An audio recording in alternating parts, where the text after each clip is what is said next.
नमस्कार दोस्तों, स्वागत है आपका अपना चैनल जिसका नाम है केवल एग्जाम। इसमें हम इकोनॉमिक सेक्शन के लिए जो पढ़ रहे थे वह भारतीय वित्तीय प्रणाली, मुद्रा बाजार और पूंजी बाजार पढ़ रहे थे। इससे पहले हमने इकोनॉमिक्स के तीनों सेक्टर एग्रीकल्चर, उद्योग और कहते सेवा सेक्टर को कंप्लीट कर लिया था। साथ ही साथ कुछ जो बेसिक कॉन्सेप्ट वाले जो पंचवर्षीय योजनाओं से संबंधित क्वेश्चन थे उनको भी कंप्लीट कर लिया था। ये जो बुक है वह यूथ कंपटीशन की बुक है, जिसमें इकोनॉमिक्स के एक एक प्रश्न को बहुत ही अच्छी तरीके से प्रीलिम्स के प्रश्न को बनाया गया है। मतलब जो बैकियर प्रश्न आए थे उनको लगाया गया है, क्रमवार जो चैप्टर वाइज लगाया गया है। इसलिए हम इस बुक को पढ़ रहे थे। तो चलिए प्रारंभ करते हैं, लेकिन उससे पहले अगर आपने अभी तक हमारे चैनल को सब्सक्राइब नहीं किया, सब्सक्राइब कर लीजिए। वीडियो अच्छे लग रहे हैं तो लाइक करिए और अपना सुझाव देने के लिए कमेंट भी करिए। देखिए, भारतीय वित्तीय प्रणाली, मुद्रा एवं पूंजी बाजार का जो लगभग 200 क्वेश्चन थे, हमने कल ही वीडियो में आपको बताया था। इसमें लगभग आप देखेंगे 200 क्वेश्चन थे, जिसमें हमने कहते 60 क्वेश्चन कंप्लीट कर लिया था। 60 क्वेश्चन तक और आगे जो हम आज भी कंप्लीट कर लेंगे। ऐसे 3 पार्ट में हम इसको पूरा करने की कोशिश करेंगे। देखिए, सब क्वेश्चन हो गए थे कल के वीडियो। अगर आप पहली बार देख रहे हैं तो कल वाला जरूर देख लीजिएगा, एक्सप्लेनेशन के साथ हमने उसको कंप्लीट किया था। अब ये यहाँ से स्टार्ट करना था। तारापुर समिति निम्नलिखित में से किस एक से संबंधित है? वह देखेंगे पूर्णतः पूंजी लेखा संपरिवर्तनता से संबंधित है।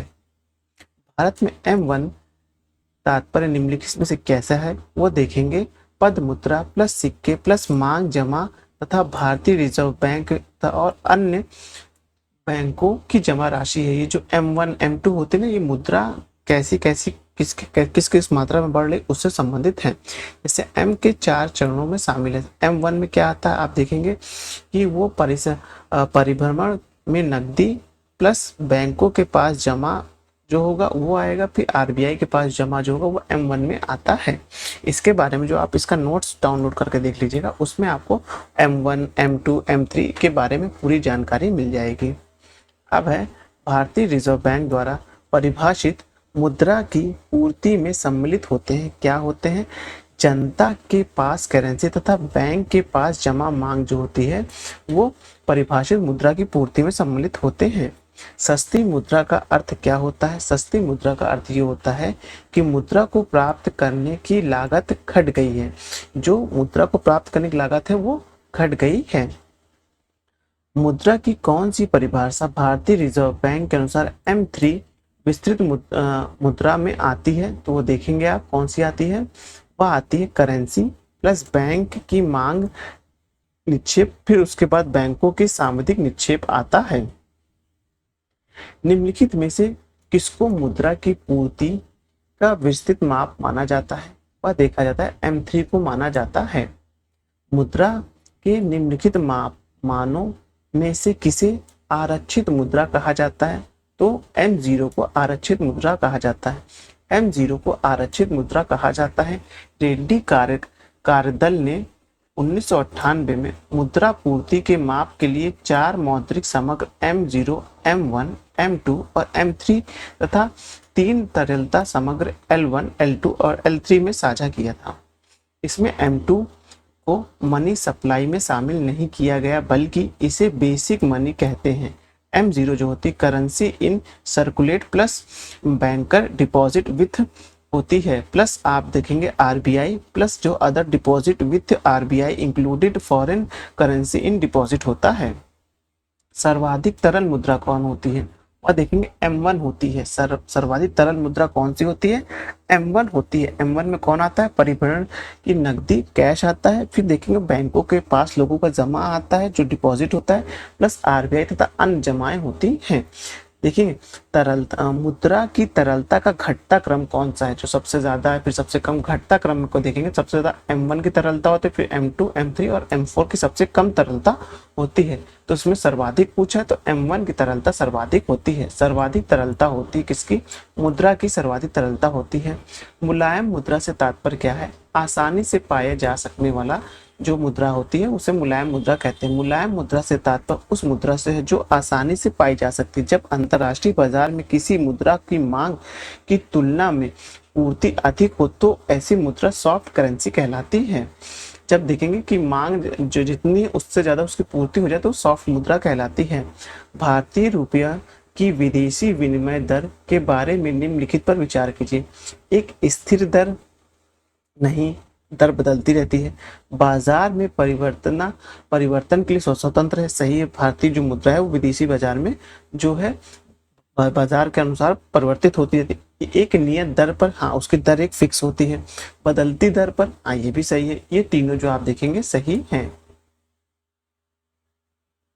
निम्नलिखित में से कौन सा न्यूनतम तरलता है, वह देखेंगे अचल संपत्ति जो न्यूनतम तरल, तीसरी बिल आप बैंक में लिख गए, दिए पैसा मिल गया, विनिमय दर में मिल जाएगा, बाहर चेक से मिल जाएगा। लेकिन अचल संपत्ति वो होती है जैसे कि आप देखेंगे अपना घर वर हो गया, इनको बेचने में आपको समय लगता है, इसलिए उसमें न्यूनतम तरलता के अंतर्गत आता है। अब भारतीय मुद्रा में 1 रुपए के नोट जारी किया जाता है, कहाँ से जारी किया जाता है? भारत सरकार के वित्त मंत्रालय के वित्त सचिव के हस्ताक्षर पे। जो वित्त का सचिव होगा, वित्त सचिव जो होता है उसके हस्ताक्षर से 1 रुपए का नोट जारी होता है, ये ध्यान रखिएगा।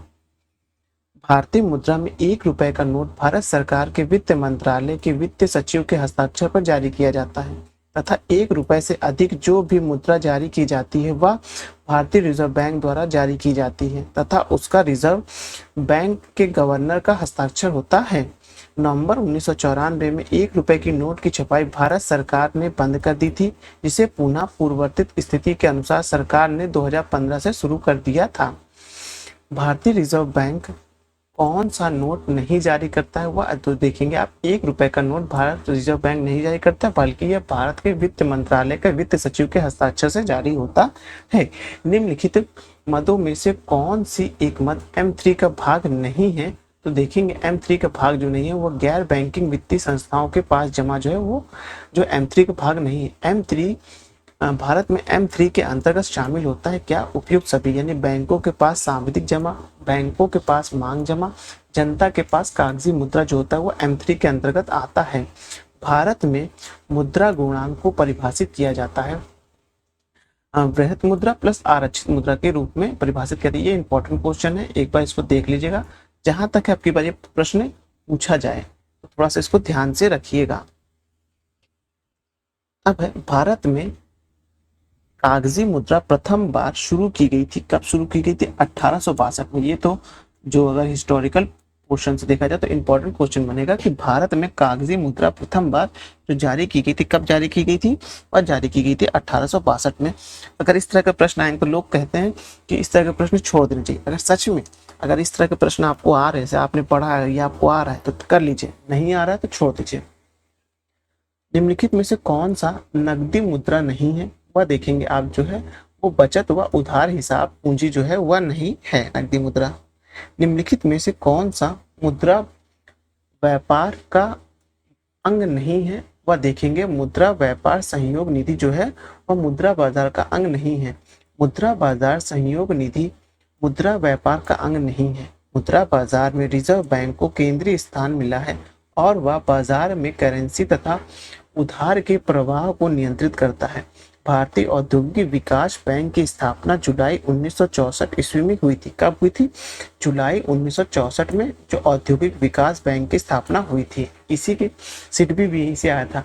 औद्योगिक शाख एवं विनिमय निगम की स्थापना वर्ष 1955 में की गई थी। इस निगम का उद्देश्य नए उद्योगों को प्रोत्साहन करना, वर्तमान उद्योगों को विस्तार एवं आधुनिकीकरण के लिए सहायता देना इत्यादि है। अब याद रखिए, ये तो हो गया। फिर एक बार याद रखिए, प्रथम बार मुद्रा जो जारी की गई थी 1862 में जारी की गई थी। भारत में मुद्रा प्रणाली में दशमलव पद्धति कब से प्रारंभ हुई है?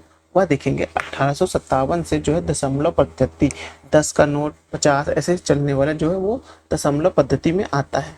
इसका एक्सप्लेनेशन देखते हैं।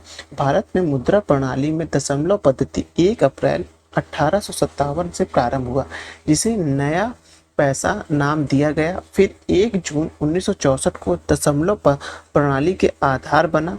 नया पैसा को पैसे में परिवर्तित कर दिया गया। तो 1964 ये ध्यान रखिएगा।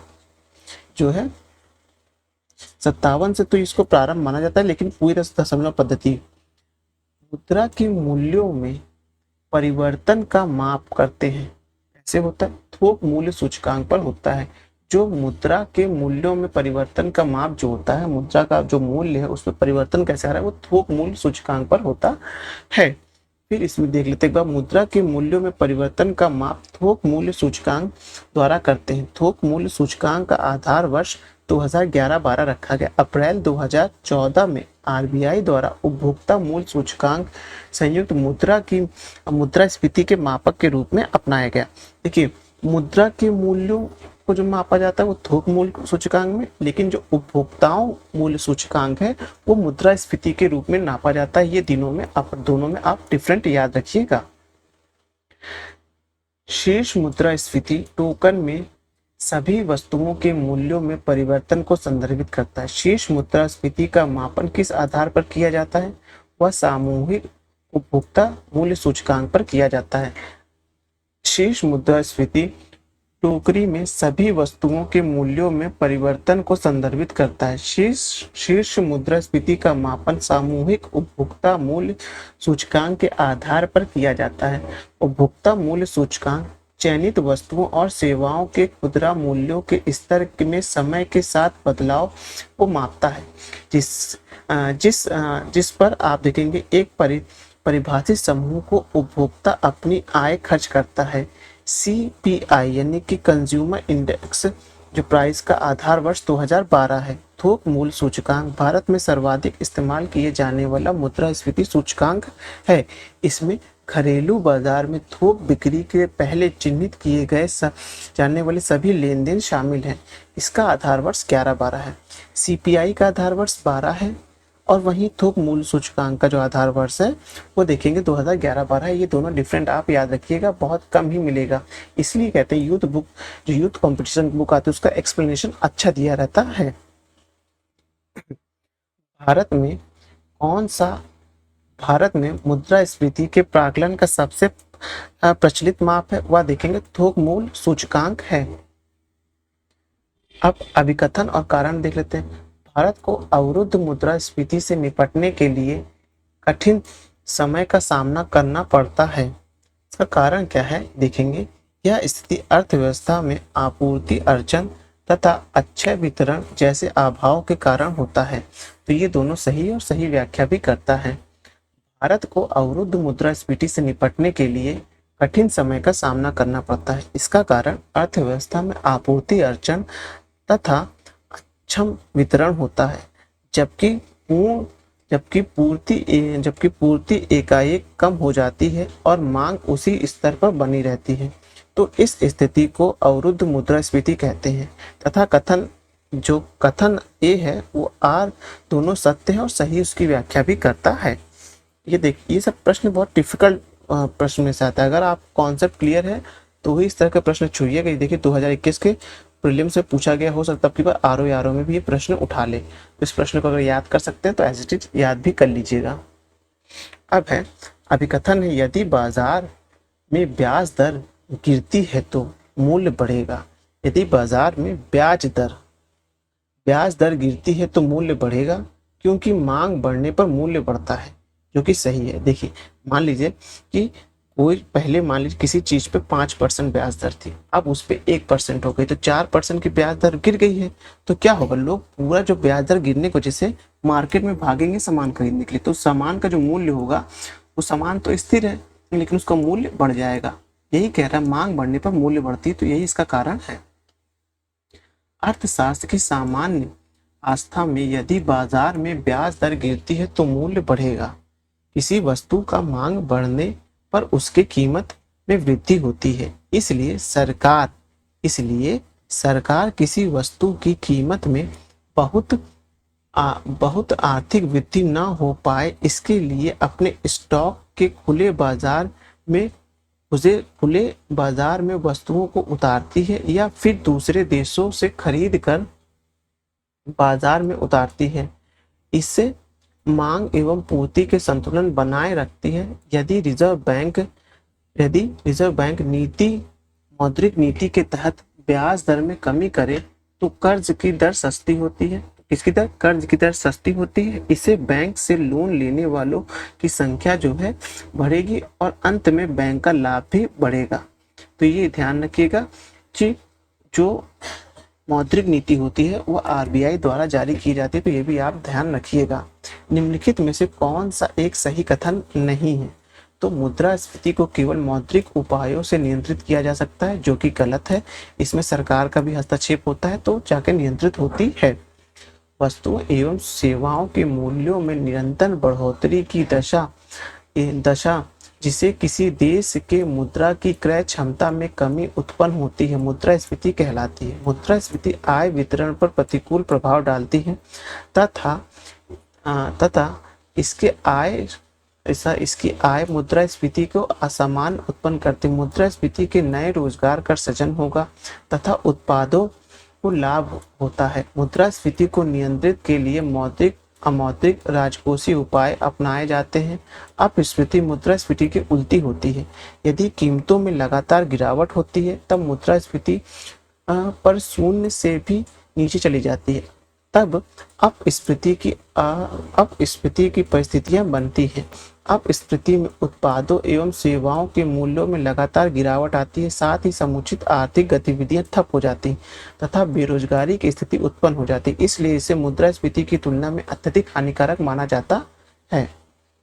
अब है, निम्नलिखित में से किस समिति ने मुद्रास्फीति के माप के लिए WPI यानी थोक मूल्य सूचकांक होल प्राइस इंडेक्स के स्थान पर CPI यानी उपभोक्ता मूल्य सूचकांक को चुना था? वह थे, आप देखेंगे, उर्जित पटेल समिति ने ये चुना था। और ये देखिए UPPCL ACF की परीक्षा में आ चुका है। मुद्रास्फीति की माप के लिए थोक मूल्य सूचकांक के स्थान पर उपभोक्ता मूल्य सूचकांक का चयन मौद्रिक नीति संबंधित निर्णय मौद्रिक नीति समिति को सौंपे जाने के अध्यक्ष गवर्नर को राजकोषीय घाटा 2016-17 तक 3% पर लाने, खुले बाजार के कार्यकलापों को राजकोषीय परिचालन से अलग करने एवं उसके स्थान पर उन्हें पूर्णतः चल निधि प्रबंध से जोड़ जाने का सुझाव दिया आदि सिफारिश 12 सितंबर 2013 को गठित उर्जित पटेल समिति ने दी। केलकर समिति का संबंध PP मॉडल से है। चलैया समिति का संबंध कर सुधार से है, जबकि रंगराजन समिति का संबंध गरीबी आकलन से है। ये तीनों को याद रखिएगा। जो केलकर समिति है वो आपको मिलेगा किसका? PPP मॉडल यानी कि पब्लिक पार्टनरशिप मॉडल्स पे मिलेगा। फिर आप चलैया समिति जो है वो कर सुधारण, जो कर में सुधार होने चाहिए उससे संबंधित है। रंगराजन समिति जो है वो गरीबी आकलन के लिए है। अब है, कोर मुद्रास्फीति के संदर्भ में निम्नलिखित में से कौन सा कथन सही है? इसका डायरेक्ट आंसर देखेंगे। हेडलाइन मुद्रास्फीति का आप देखेंगे कच्चा आंकड़ा होता है जो कि उपभोक्ता मूल्य सूचकांक के आधार पर तैयार किया जाता है। इसमें प्राथमिक वस्तु सहित खाद्य एवं ईंधन की कीमतों में होने वाले उतार चढ़ाव को भी शामिल किया जाता है। हेडलाइन मुद्रास्फीति तत्कालीन झटकों से प्रभावित होती है, इसलिए इसे खाद्य एवं ईंधन जैसे त्वरित उतार चढ़ाव कीमत वाली वस्तु शामिल होती है। हेडलाइन मुद्रास्फीति में से खाद्य एवं ईंधन के घटकों को हटाने पर हम कोर मुद्रास्फीति का मापन करते हैं, क्योंकि कोर मुद्रास्फीति में खाद्य ईंधन तथा ऐसे मदों को शामिल नहीं किया जाता है जो कि अर्थव्यवस्था की मांग में उत्पन्न के पारंपरिक ढांचे में बेहतर हो। इन्हें शामिल न करने का कारण यह है कि इसमें त्वरित परिवर्तन की आशंकाएं बनी होती हैं। ऐसे में यदि इन्हें सम्मिलित करते हुए इसके आधार पर मौद्रिक नीति का निर्णय किया जाएगा तो त्वरित बदलते परिदृश्य के आधार पर बनी नीतियों में भी परिवर्तन लाना होगा और मौद्रिक नीति सप्ताह का अर्धमासिक लाना व्यवहारिक नहीं होगा। अब है, कोर मुद्रास्फीति को परिभाषित किया जाता है। कैसे किया जाता है? खाद्य मुद्रास्फीति तथा ईंधन मुद्रास्फीति दोनों को छोड़कर शेष मुद्रास्फीति जो होती है वह कोर मुद्रास्फीति होती है। अब है, मुद्रास्फीति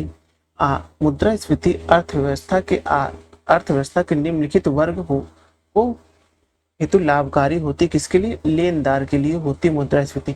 मान लीजिए हमने जिस 100 रुपए के सामान को खरीदने के लिए 100 रुपए का क्या कहते हैं उधार लिया, तो वह हम लेनदार हो गए, उधार को लेने वाले हो गए। फिर वही हमने कहा कि हम आपको 2 साल बाद इसको लौटाएंगे, पैसा 2 साल बाद हम देने गए और कोई ब्याज व्याज तो हमने को लिया नहीं दोस्त से। अब वही 100 रुपए की चीज 110 रुपए की हो गई, तो क्या हुआ, 10% मुद्रास्फीति बढ़ गई। अब चूंकि हम उसको सिर्फ मात्र क्या लेनदार ही तो हैं, तो हम उसको 100 रुपए ही वापस करेंगे ना, 110 तो वापस नहीं करेंगे। इसलिए लेनदार के लिए जो होती है मुद्रास्फीति लाभदायक होती है, जबकि देनदार के लिए घाटे का सौदा होता है। अब स्फीतिकार दबाव कैसा होता है, आप देखेंगे कि सरकारी हलकों में चिंता का कारण बनते हैं, लोगों में असंतोष पैदा करता है, मीडिया द्वारा प्रयोग करने वाले गर्म सामग्री उपबंध कराता है, राजनीतिक गतिविधियों को बढ़ाने के लिए एक मुद्दा बन जाता है। तो ये ध्यान रखिएगा, ये चारों ध्यान रखिएगा। निम्नलिखित में से कौन मुद्रास्फीति की दर गिरने का निहितार्थ है, मतलब किस कारण से मुद्रास्फीति जो गिरती है, वह आप देखेंगे कि कीमत पहले की तुलना में अधिक धीमे से बढ़ रही हो, तो वो भी एक जो है मुद्रास्फीति गिरने का कारण बन जाती है।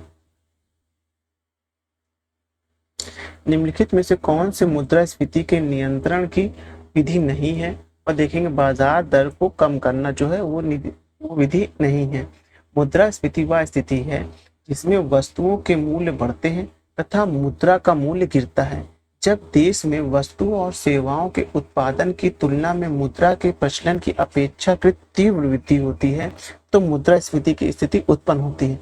मुद्रास्फीति से समाज में आर्थिक असमानता मिलती है। मुद्रास्फीति के नियंत्रण के साधन मुद्रा की मात्रा पर नियंत्रण, मुद्रा की आपूर्ति पर नियंत्रण, वस्तुओं की राशनिंग आदि। ब्याज दर को कम करने से विनिवेश एवं उपभोग में वृद्धि होती है, इससे मुद्रास्फीति बढ़ती है। मुद्रास्फीति को नियंत्रित करने के मुख्यतः 2 उपाय प्रयोग किए जाते हैं।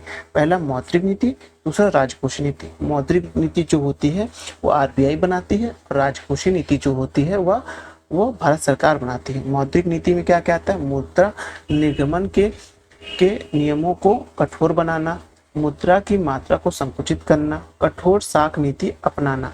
जबकि राजकोषीय नीति में आता है संतुलित बचत बनाना, प्रगतिशील करारोपण रखना, अनुत्पादक व्यय पर नियंत्रण, सार्वजनिक ऋण में वृद्धि, बचतों को प्रोत्साहन करना, उत्पादन में वृद्धि करना। ये सब जो है राजकोषीय नीति में आते हैं। अब है मुद्रास्फीति नियंत्रण में कौन सा उपाय सहायक होता है, तो देखेंगे आप उसमें आपको मिलेगा कि ए और सी तो ये तो नहीं है, ये वाला ऑप्शन जो है आप देखेंगे बी वाला, बैंक दर में वृद्धि जो है ये उपायगत कारक है। निम्नलिखित उपायों पर विचार करें जिन्हें आरबीआई अर्थव्यवस्था में मुद्रास्फीति को नियंत्रित करने के लिए प्रयोग में लाता है। तो आप देखेंगे उसमें आएगा बैंक दर में वृद्धि आएगा, फिर देखेंगे नकद आरक्षित अनुपात में वृद्धि आएगा, फिर सामूहिक तरलता अनुपात में वृद्धि आएगा। निम्नलिखित में से कौन मुद्रास्फीति को सर्वाधिक लाभ प्राप्त है, तो आप देखेंगे किसको प्राप्त है, ऋण जो है, ऋणी को जो है आप देखेंगे मुद्रास्फीति में सर्वाधिक लाभ वही जो लेनदार होता है वही होता है। इसका एक्सप्लेनेशन दिया वो देख लेते हैं। मुद्रास्फीति की अवस्था में सर्वाधिक लाभ ऋणी को प्राप्त होता है, क्योंकि मुद्रास्फीति की अवस्था में लौटाए गए धन का मूल्य ऋणी द्वारा लिए गए धन के मूल्य से कम हो जाता है। मुद्रास्फीति का निम्नलिखित प्रभाव पड़ता है, उत्पादक वर्ग को लाभ होता है, ऋणी को लाभ तथा ऋणदाता को हानि होता है, निश्चित वेतन प्राप्त करने वाले को हानि तथा परिवर्तित आय वाले को लाभ होता है, धनी वर्ग और धनी तथा निर्धन चला जाता है। मुद्रास्फीति के कारण देखिए ये जो हम कहते हैं आय की असमानता रिपोर्ट आई है, उसका एक मेन रीजन जो होता है वो मुद्रास्फीति होता है, क्योंकि मुद्रास्फीति में जो धनी होता है वो और धनी हो जाता है और जो निर्धन होता है वो और निर्धन होते चला जाता है। क्योंकि आप देखेंगे अगर आय कांस्टेंट हो जाए या कम हो जाए और चीजें महंगी हो जाए तो जाहिर सी बात है जो निर्धन था पहले भी वो और निर्धन हो जाएगा।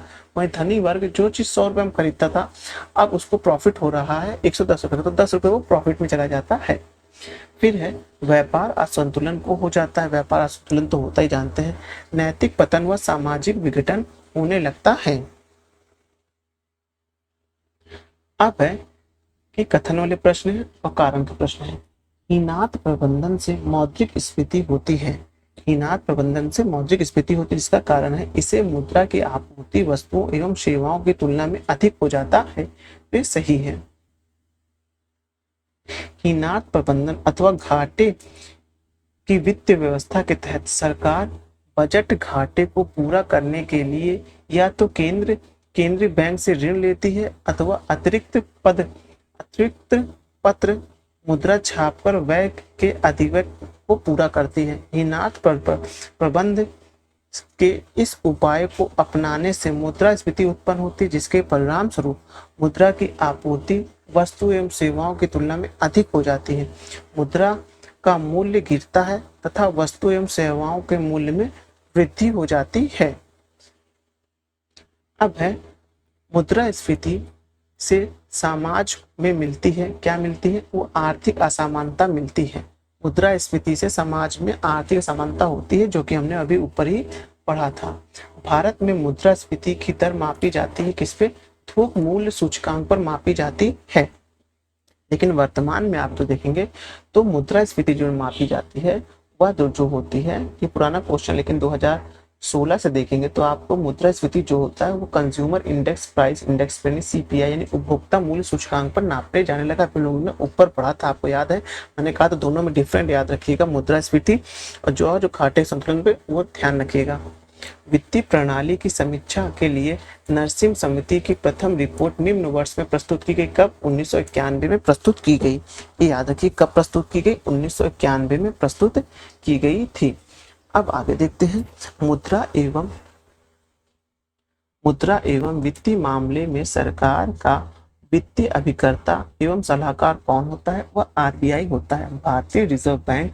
मुद्रा और वित्तीय मामले में सरकार के लिए वित्तीय अभिकर्ता और सलाहकार की भूमिका का निर्वाह करता है।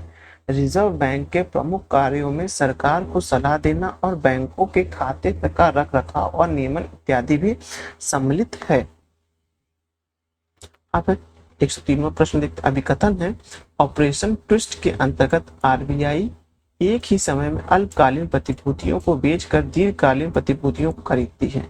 इसका कारण क्या होता है कि इस ऑपरेशन का मुख्य उद्देश्य दीर्घकालीन निवेश को बढ़ावा देना होता है।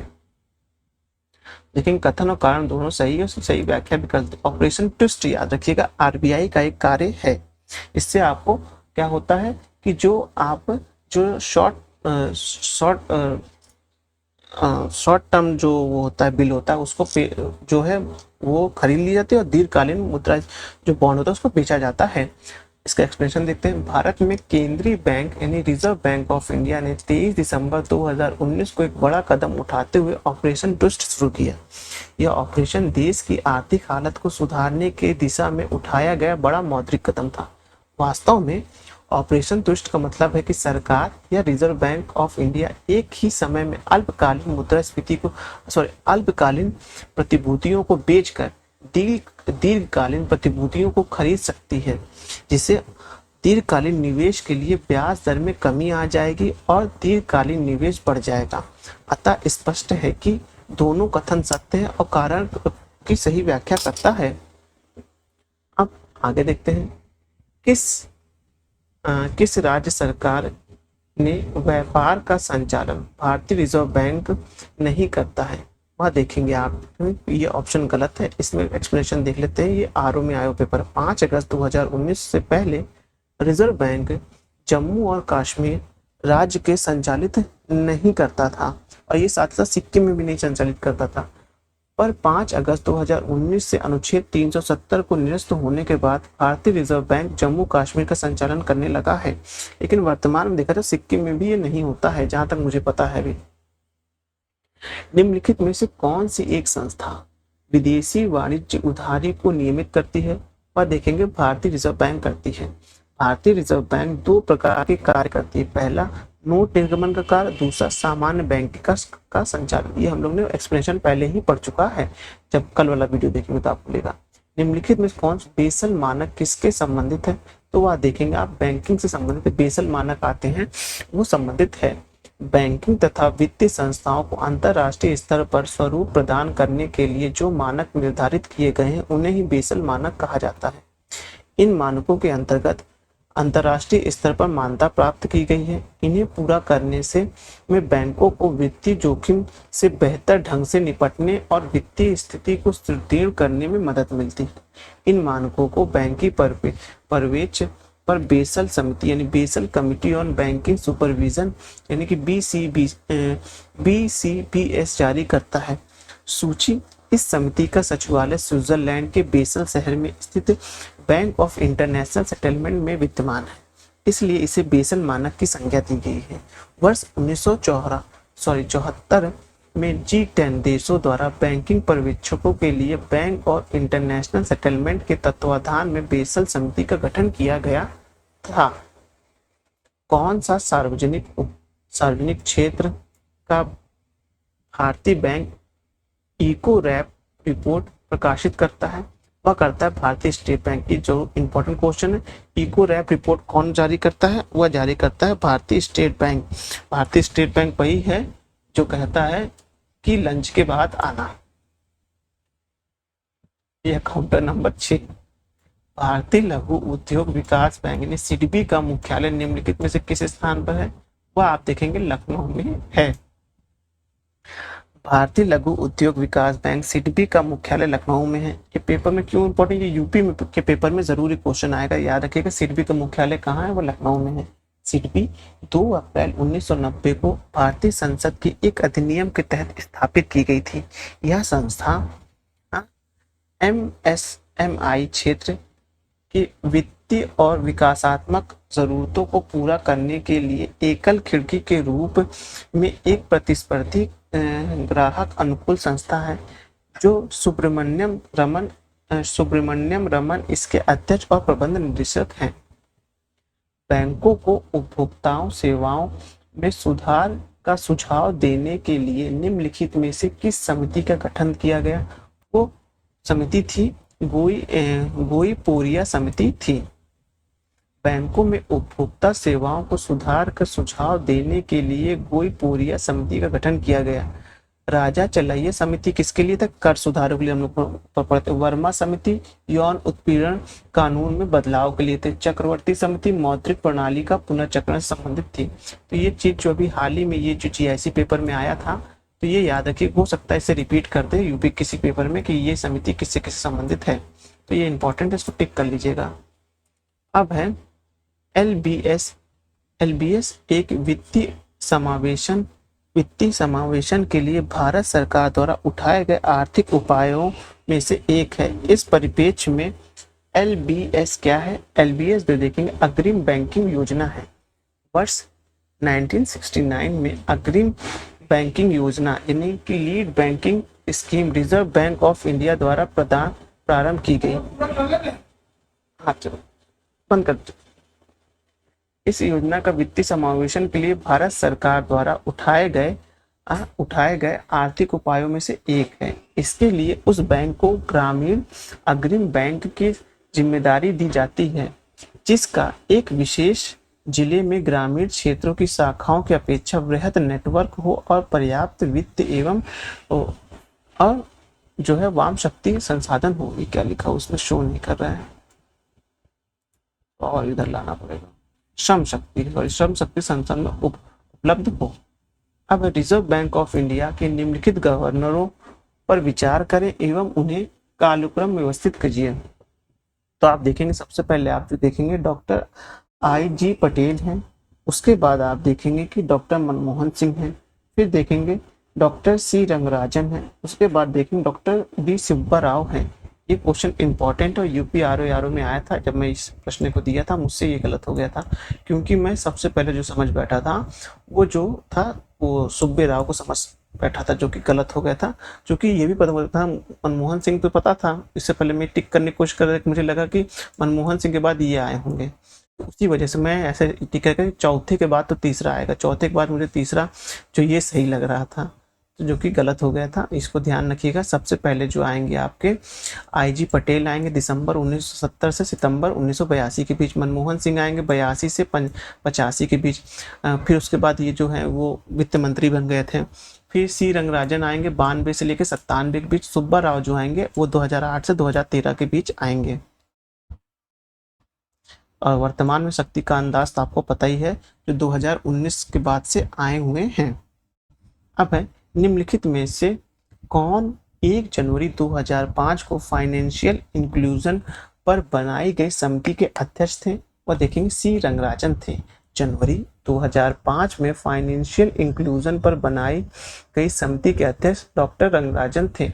चक्रवर्ती रंगराजन 12वें वित्त आयोग के अध्यक्ष 2 नवंबर 1997 से 3 जनवरी 2030 तक आंध्र प्रदेश के राज्यपाल और 22 दिसंबर 1992 से नवंबर 1997 तक रिजर्व बैंक ऑफ इंडिया के गवर्नर के रूप में देश में अपनी सेवा दे चुके हैं। भारत में हाल में हुए बैंकिंग सुधार जिसे कमेटी की सिफारिश पर आधारित है, उसके अध्यक्ष कौन है? एस नरसिम्हा राव हैं। तो ये पुराने क्वेश्चन एक बार क्वेश्चन देख लीजिएगा आप। नरसिम्हा समिति का संबंध किसके लिए है? बैंकिंग संरचना में सुधार के लिए, बस इतना ध्यान रखिएगा इसमें। फिर है निम्नलिखित कथनों पर विचार कीजिए। गोरवाला समिति की संतुष्टि के फलस्वरूप भारतीय स्टेट बैंक की स्थापना की गई। 6 वाणिज्यिक बैंकों का राष्ट्रीयकरण 19 जुलाई 1980 को हुआ। तो देखेंगे पहला वाला ऑप्शन इसमें से सही है। इसका एक्सप्लेनेशन देख लेते हैं। 1921 ईस्वी में इंपीरियल बैंक ऑफ इंडिया की स्थापना की गई। गोरवाला समिति की सिफारिश के आधार पर 1955 में इंपीरियल बैंक ऑफ इंडिया का राष्ट्रीयकरण करने हुए भारतीय स्टेट बैंक नाम रखा गया। तो याद रखिएगा इंपीरियल बैंक ऑफ इंडिया का जब राष्ट्रीयकरण हुआ उसी का नाम भारतीय स्टेट बैंक पड़ा। कब? 1955 में।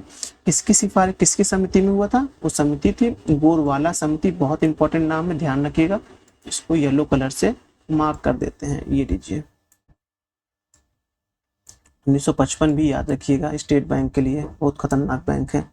फिर आएगा 1969 में 50 करोड़ रुपए से अधिक की जमा राशि वाले 14 बैंकों का राष्ट्रीयकरण कर दिया गया। फिर 14 अप्रैल 1980 को 6 अन्य बैंकों का राष्ट्रीयकरण किया गया। तो ये ध्यान रखिएगा, ये जो है 14 बैंकों 14 अप्रैल 1980 है और यहाँ लिखा है 19 जुलाई 1980 लिखा हुआ। तो ये बहुत ही माइनर डिस्पन, अगर ये गलत हो जाता तो कोई वैसे भी नहीं, लेकिन अदरवाइज रिस्क मत लीजिए अगर पेपर में आ चुके हैं तो। वर्तमान में राष्ट्रीयकृत बैंकों की संख्या कितनी है? 12। आपको ध्यान होना चाहिए। अब 116वां प्रश्न देखते हैं। निम्नलिखित में से कौन सा वाणिज्यिक बैंक वर्ष 2000 में काबुल में काउंटर खोलने वाला पहला भारतीय स्टेट बैंक बना, भारतीय बैंक बना? वो था पंजाब नेशनल बैंक था। ये उस वक्त का करंट का क्वेश्चन था। अगर इस तरह कोई करंट क्वेश्चन बनना है उनको ध्यान रखिएगा। निम्नलिखित में से कौन सा जनपद स्तर पर कार्यरत है? वह देखेंगे केंद्रीय सहकारी बैंक जो है वो जनपद स्तर पर कार्यरत होते हैं। अब है इसका एक्सप्लेनेशन देखते हैं। भारत में सरकारी बैंकों का गठन 3 स्तर वाली यानी 3 टियर स्टेप है। राज्य सरकारी बैंक संबंधित राज्यों में शीर्ष संस्था है। इसके बाद केंद्रीय या जिला सहकारी बैंक जिला स्तर पर कार्य करती हैं। अब तृतीय स्तर पर प्राथमिक ऋण समिति का होता है जो कि ग्राम स्तर पर कार्य करती है। भारत में सहकारी बैंक भी बैंकों के आधारभूत कार्य में संपन्न करते हैं। सहकारी बैंक की स्थापना अलग अलग राज्यों द्वारा बनाए गए सहकारी समितियों के द्वारा अधिनियम द्वारा की जाती है। अब है भूमि विकास बैंक भाग है किसका? आप देखेंगे तो भूमि विकास बैंक भाग है सहकारी शाखा संरचना का। भूमि विकास बैंक सहकारी संरचना का भाग है। इन्हें बैंक बंधक बैंक भी कहा जाता है। किसानों को दीर्घकालीन वित्तीय सहायता की पूर्ति के लिए भूमि विकास बैंक की स्थापना की गई है। ये बैंक किसानों को कृषि संयंत्र खरीदने, भूमि की स्थायी सुधार करने अथवा पुराने ऋण में भुगतान करने आदि के लिए दीर्घकालीन ऋणों की व्यवस्था करता है।